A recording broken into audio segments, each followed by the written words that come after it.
नमस्कार, मी जागृती मोरे चित्राई रेसिपीमध्ये आपलं पुन्हा नव्याने एकदा स्वागत करीत आहे। आज आपल्याला काळा मसाल्याची मटकीची भाजी करायची आहे। आज आपण काळा मसाल्याची मटकीची भाजी करून घेणार आहोत। यासाठी मी घेतलेला आहे चिरलेला कांदा, एक डिश मी मटकी घेतलेला आहे, धणे, फुटाण्याची डाळ, लसूण, खोबरे, टोमॅटो इत्यादी साहित्य मी आता घेतलेलं आहे।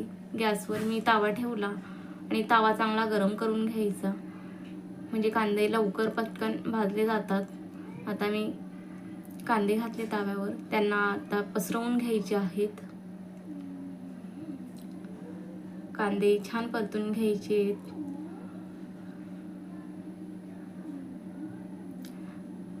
कांदे भाजताना आपल्याला त्यामध्ये थोडं तेल घालायचं, म्हणजे कांदा लवकर पण भाजला जातो आणि छानही भाजला जातो।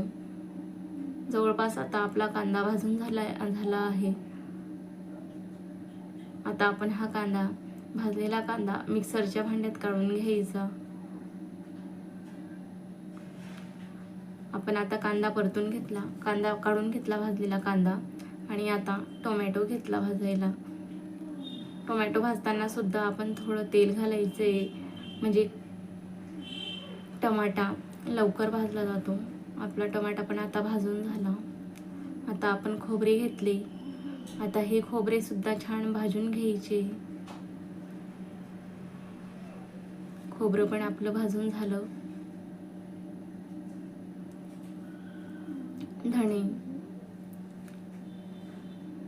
धणे मंद आचेवर छान भाजून घ्यायचे आहेत।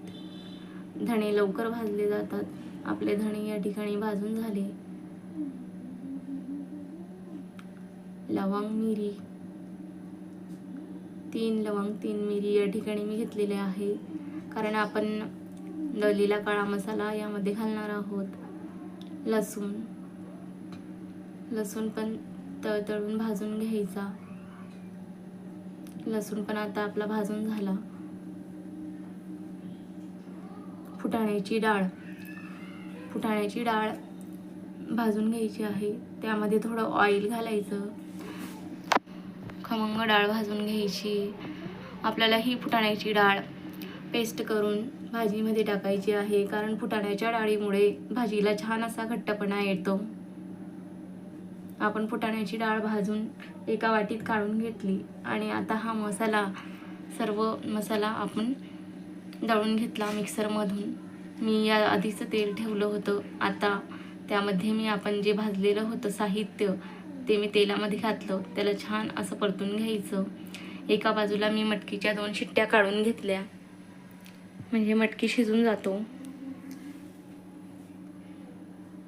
घरी दळलेला काळा मसाला आणि चटणी, हळद आता दळलेल्या मसाल्यामध्ये घालायची, त्याला छान असं सगळं परतून घ्यायचं। आता मटकी घालून छान परतून घ्यायचं आहे।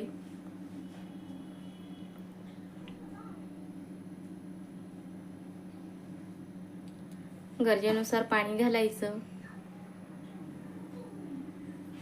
पाणी घालून छान अशी भाजी आता आपल्याला परतून घ्यायची आहे। फुटाण्याची डाळ जी आपण भाजून घेतली होती, आता ही डाळ आपण मिक्सरमधून बारीक करून घ्यायची। अजून थोडं त्यामध्ये पाणी घालायचं आणि पुन्हा एकदा आपल्याला मिक्सरमधून फिरवून घ्यायची। आता जेवढी आपल्याला भाजी घट्ट करायची असेल तेवढं आपण त्यामध्ये घालायचं। फुटाण्याच्या डाळीच्या पेस्टमुळे भाजीला छान असा घट्टपणा येतो। आता चवीनुसार मीठ घालायचं।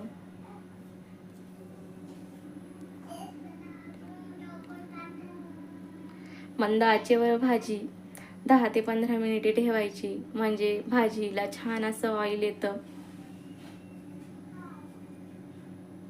मंद आचेवर भाजी ठेवायची। शेवटी कोथिंबीर घालायची। आपण ही भाजी भाकरी किंवा पोळी बरोबर सर्व करू शकतो, किंवा भाताबरोबर सुद्धा ही भाजी आपण सर्व करू शकतो। अशाच नवनवीन रेसिपी पाहण्यासाठी आपल्या चॅनलला सबस्क्राईब करा, म्हणजेच तुम्हाला असेच नवनवीन व्हिडिओ बघायला मिळतील। आणि एकदा ही मटकीची भाजी नक्की करून बघा आणि मला कमेंटमध्ये कळवा भाजी कशी झाली म्हणून. थँक्यू.